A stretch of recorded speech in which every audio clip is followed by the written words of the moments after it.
History of Atomic Theory by me, Indigo. People didn't start thinking about atoms until about 600 BCE, or before Common Era. Around that time there lived a man called Democritus. This is him here.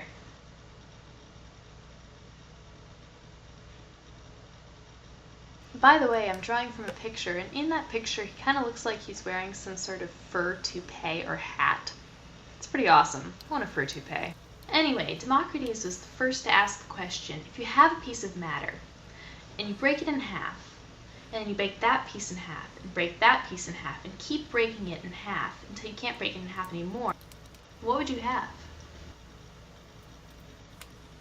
Democritus called this base unit of matter atomos, which means unbreakable.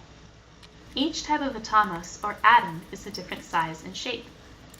The two big-shot philosophers at the time, Aristotle and Plato, didn't believe Democritus's idea. Because Aristotle and Plato didn't believe it, nobody at the time believed poor Democritus. Maybe nobody took him seriously because he wore fur toupees. Just a thought. Either way, no one revisited the idea of an atom until 2,000 years later. In the 1800s, there was an English scientist by the name of John Dalton. Now, John Dalton was taking the masses of a whole bunch of different things, and he inferred the amount of elements and compounds by comparing the weights of reactants. And he decided that the base unit of matter were these lumpy little particles called atoms, and they could be connected to form compounds. In 1897, another English physicist named J.J. Thomson discovered the electron. He didn't call them electrons, though. He called them corpuscules. Ew.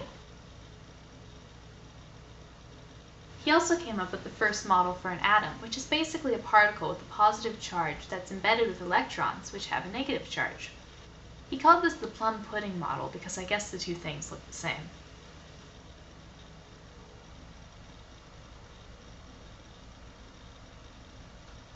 The next breakthrough came in 1909.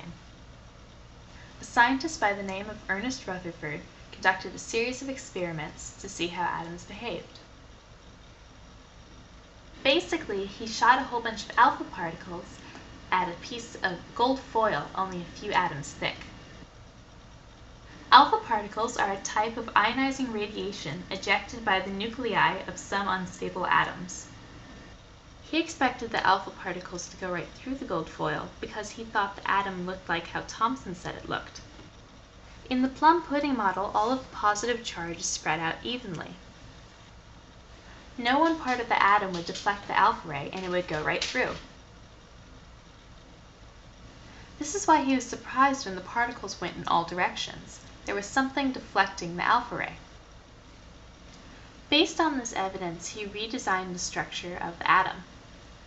Each atom has a small center called the nucleus, made of positively charged particles called protons. It was these protons that deflected the alpha rays. The electrons orbit around the nucleus, but most of the atom is actually just empty space.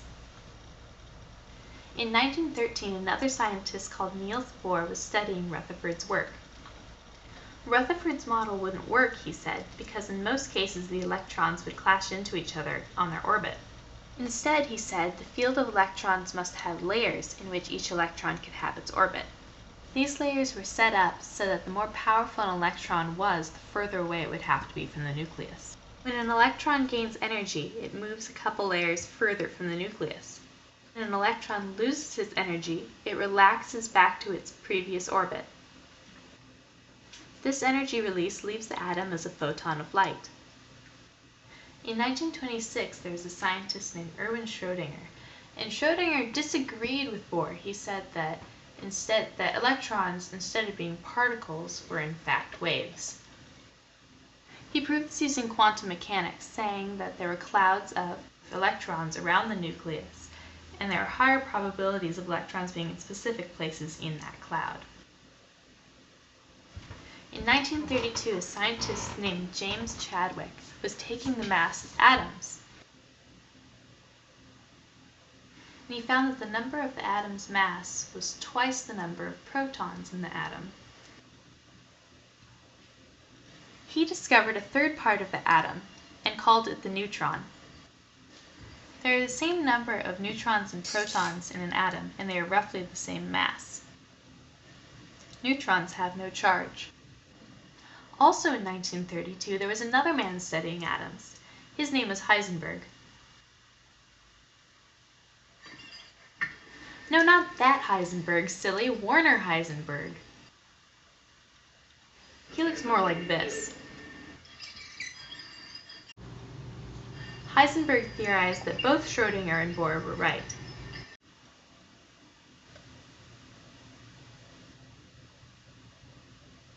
Thanks for watching.